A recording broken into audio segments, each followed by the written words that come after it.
Insurance. हदीस कुदसी है, ए इब्ने आदम अपना माल मेरे पास जमा करा दे, न जलेगा न डूबेगा न कम होगा, मैं उस दिन तुझे इसका बदल अता करूंगा जिस दिन तुझे एक एक नेकी की जरूरत हो। यानी ये सिक्योर डिपॉजिट हो रहा है और मल्टीप्लाई होकर मिलना है यौम कयामत। मगर काश ये लालच खत्म हो जाए, अल्लाह की राह में खर्च करने का जज्बा मिल जाए। एक लालच सैयदना उस्मान गनी को भी थी, उनको भी जनाब कारोबारी थे, पैसे कमाने उनको भी आते थे। एक बार मदीना मुनव्वरा में कहत पड़ गया, लोग दाने दाने को तरस रहे हैं। सैयदना अबू बकर सिद्दीक का दौर है, खलीफा अव्वल के पास जाकर कहते हुजूर खाना नहीं है, अनाज नहीं है, एवरीबडी हंग्री, जनाब सारे लोग भूखे हैं। सैयदना सिद्दीक अकबर फरमाते शाम तक सब्र करो, अल्लाह कोई सूरत निकाल देगा। 100 ऊंट हजरत उस्मान गनी के, आप कारोबारी लोग यहाँ बैठे होंगे, मार्केट में कोई आइटम ना हो और वो आइटम किसी एक ही के पास आ जाए, अब उसकी मोनोपोली है, जिस रेट में चाहे बेचे, जैसा चाहे नफा कमाए। आज के दौर में 100 समझ ले ट्रक भरकर हजरत उस्मान गनी के घर पर आ गए, गल्ले के ट्रक हैं, गल्ले के ऊंट हैं। सारे मदीने के ताजिर दौड़े, कहा हजरत हमें दे दीजिए, पूरा मदीना आज खरीदने के लिए तैयार है। आपने कहा ठीक है, डील बड़ी है। हमने भी मीटिंग रूम बनाए होते हैं ना, कोई बड़ी डील करनी हो, अच्छा ग्राहक हो, मीटिंग रूम में ले जाते हैं। हजरत उस्मान गनी ने कहा मेरे घर में आ जाओ। सारे मदीने के ताजिर घर में चले गए। सैयदना उस्मान गनी ने कहा बताओ मेरे 100 ऊंट का तुम मुझे क्या नफा दोगे? मदीने के ताजिर कहते हैं हुजूर 10 के 12 ले लीजिए। 10 आपने 10 की जो चीज खरीदी है उसके 12 ले लें, 20% प्रॉफिट। आपने कहा मुझे इससे ज्यादा मिल रहा है, आई हैव ऑफर, इससे ज्यादा मेरे पास ऑफर है।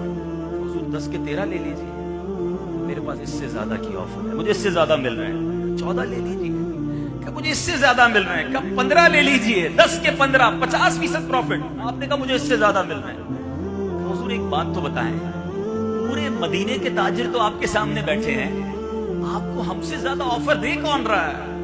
आप फरमाते मुझे 1 का 10 मिल रहा है, 1 का 10 मिल रहा है और मेरे रब के सच्चे वादे हैं।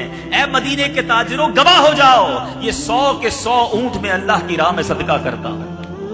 हजरत उस्मान गनी के पास ब्रिलियंट चांस था लाखों रुपए कमाने का, दिल में लालच थी, माल की नहीं आखिरत की, और अल्लाह की रहमत से उम्मीद है हजरत उस्मान गनी को उन सदकों का वो अजर क़यामत के दिन मिलना है कि देखने वाले देखेंगे कि जिन्होंने अपने खजाने के मुंह अल्लाह के लिए खोल दिए, अल्लाह की राह में खर्च किए। काश मैं और आप ये जहन बना ले कि मुझे और आपको दुनिया से जाना है। आज मैं एक नौजवान का जनाजा थोड़ी देर पहले पढ़ा कर आया हूँ, आप में से बहुत सारे उसे जानते हैं, कई महफिलों में वो आया करते थे, मोहम्मद राहिल अत्तारी मरहूम, अल्लाह पाक उसकी मग़फ़िरत फरमाए। वो नौजवान मेरा ख्याल है शायद 30 साल उसकी उम्र होगी या 32 साल उम्र। आज सुबह रोड एक्सीडेंट हुआ और आज रात कब्र में पहुंच गया। घर से हंसता मुस्कुराता बंदा निकलता है और रात उसका जनाजा आता है।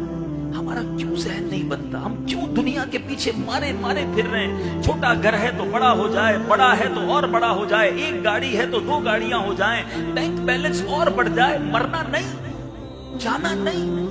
क्यों जहन नहीं बनता किसी जनाजे को पढ़ते वक्त कि आज इसका ऐलान हुआ है, कल मेरी बारी है। अभी परसों की बात है, एक बंदे ने मुझे मैसेज किया कि अब्दुल हबीब भाई आप खैरियत से हैं?